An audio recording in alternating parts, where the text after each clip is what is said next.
Good morning and happy Sabbath once again. Today's lesson is about Jesus, the main character of most of the lessons that we study, isn't it? Well, today's lesson, the title is Jesus the servant. Not Jesus, the Son of God, not Jesus, the Prince of Peace, but the servant. And that's to give us a very important lesson in life. In the times when Jesus was around us, he was living in this world, there was a very special custom that the people had, and it was to have a servant that will welcome the tired traveler. Remember, in those times, there were no cars or airplanes. You walked or you rode the animals in the hot weather and a lot of dust. So the feet got really tired, really dirty. And I don't know about you, but to put your feet on a cold body of water when you're that tired feels like heaven. We had that happen in Japan once. And when we put our feet after walking all day, every one of us went like, this is so good. We had never felt so happy to have put our feet in the water. So I can relate to that. And these people that were traveling, visiting people and all that, they had a servant that was specifically assigned to wash the travelers' feet. And I just have a few basins in here and pitchers of water I'm going to show you, where they will keep their water and then they will pour the water in the basin.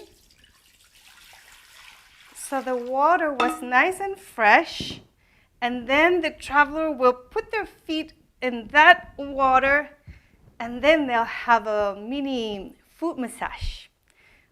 Beautiful, just the perfect welcoming activity, I guess, or custom. So it was about this time of the year, around April, that the Jewish people would get together to celebrate the Passover. The Passover, if you remember, was when the Israelites were the Egyptian slaves. They had to go through 10 different 10 plagues, right? And the last one was the one that the firstborn son would die if the people did not do what God wanted them to do. And it was to paint the post outside the house with the blood of a lamb.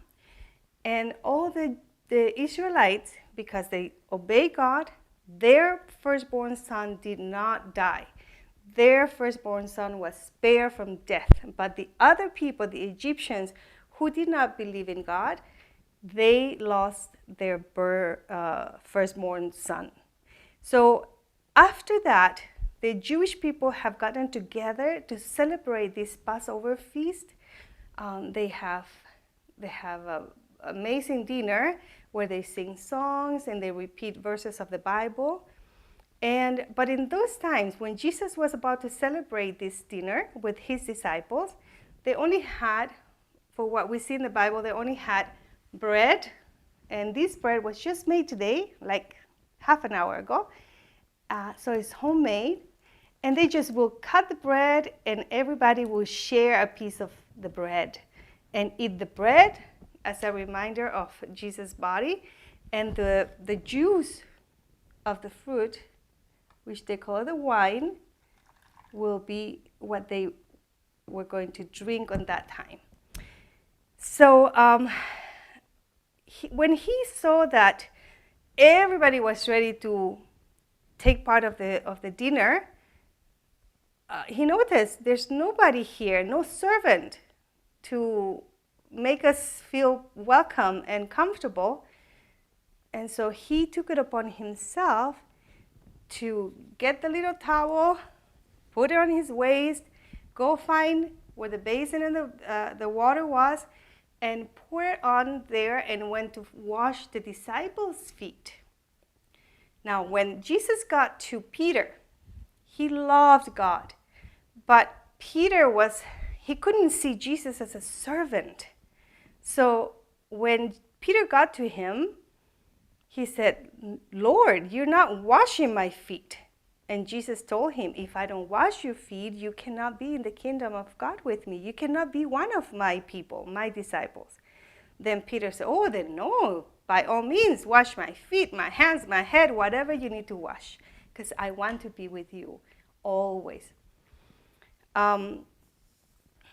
Well, after Jesus had washed everybody's feet, he gave them the lesson. He said, I'm trying to give you an example. And so the example that he gave, or the message that he had for us, is that we show God's love when we serve others. So if we are thankful for the love that God has shown to us, then we need to do the same for others, right? The memory verse for today. Remember, if you remember the memory verses, you tell me the verses when we get together at church again, you get a little prize for each memory verse, because I want you guys to exercise your brain.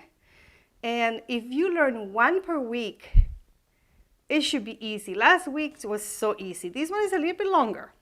Okay, this memory verse says, now that I, your Lord and teacher, have washed your feet, you also should wash one another's feet. That is found in John 13:14. All right, so that's your homework for this week. Maybe you have seen your parents do this at church. You probably don't know what it means, but today, I hope you learn what the washing of the feet means. It means that we are not going to be so, we don't think of ourselves being better than others. We don't treat others as if they are nothing compared to us. On the contrary, we were treated well by Jesus. We are treated daily well by God. Every day we wake up, He's giving us a chance to do better. So let's try to be kind, helpful to others. And also I wanted you to find some examples of what Jesus left for us to learn from. Okay? These are all found in Luke. Luke 2:15, 4:40, 7, 12 to 15, chapter 9, 14 to 17, chapter 8, verse 1, and then chapter 18, 15, and 16. So that's your homework, okay? And I'll see you next Saturday, and enjoy the Sabbath time. Bye.